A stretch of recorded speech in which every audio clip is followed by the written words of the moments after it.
Biggest mistake you can make paddling a canoe solo is to sit back in the regular seats, especially the stern seat. So probably can't really tell, but I'm actually sitting in the bow seat and I'm facing backwards, so the back of the canoe is actually in front of me and I'm paddling that way. The advantage of that is that you get your center of gravity more towards the center of the canoe, which keeps that bow down. In this case the stern, but let's call it the bow. Keeps that bow down so the wind's not catching it. It's almost impossible to paddle a canoe sitting in the rear seat. And even sitting on this bow seat, I've got a bag of decoys and spare paddle and actually a small anchor in the front of the canoe.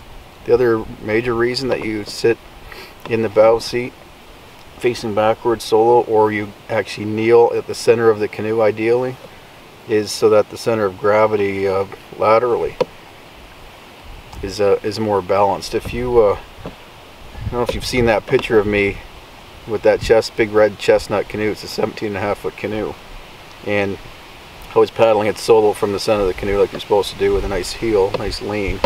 And my wife was going to get into the canoe with me, so I paddled up closer to shore, and then I actually got into the stern seat. And the stern seat is so close to the end of the canoe, to the stern, that it's very, very narrow. So any shift of your weight causes the canoe to lean or tip. In that case, it actually tipped. So you really do not want to be sitting in the back seat if you're the only one, or in the stern seat if you're the only one in that canoe. Always sit either in the bow seat facing backwards. So when you're hunting out of a canoe, that center of gravity is so important. If you're swinging on a duck, you can't count on the duck being straight ahead of you, and that's a very awkward position to shoot in anyway. Typically you're going to be swinging, and you can imagine you're actually not too bad here, especially if you lean into it properly. But when those ducks flare, you get up like this, and that recoil pushes you back, it can easily push you over. And if you're sitting in that stern seat, or even sitting here with no weight in the front, the canoe's going to flip on you. So always get into that stern seat. Even better, sit in the center of the canoe if you don't have any weight in the front in particular. You have much more control over the canoe, and you're not going to have to worry about flipping it when you take a shot at a duck or a goose.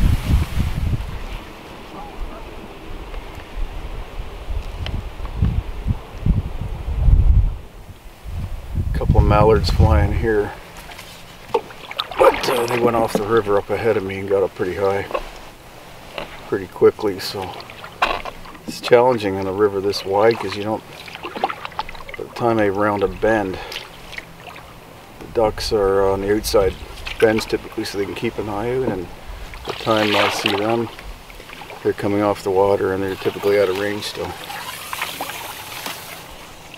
Got a berm all the way along on the right here, so you're also a little cautious about that, because I know people will walk that with a gun and shoot off the berm.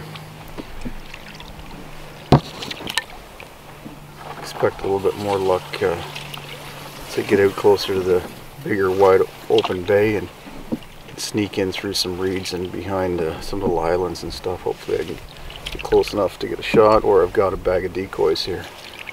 Ideally what I'd like to do is set up on a little island and throw the decoys out, back the canoe into the reeds out of sight, or get up on land myself and shoot from land.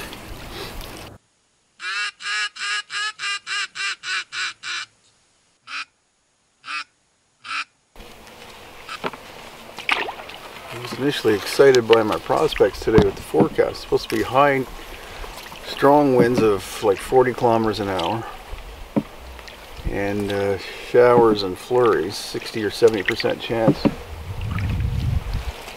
I'm not liking the how clear it is. Really sunny, and I'm lit up like a Christmas tree here. The waterfowl can see extremely well in these conditions, and they tend not to fly as much. So if we had got that nasty weather, they would have come in off the big lake and sought shelter in these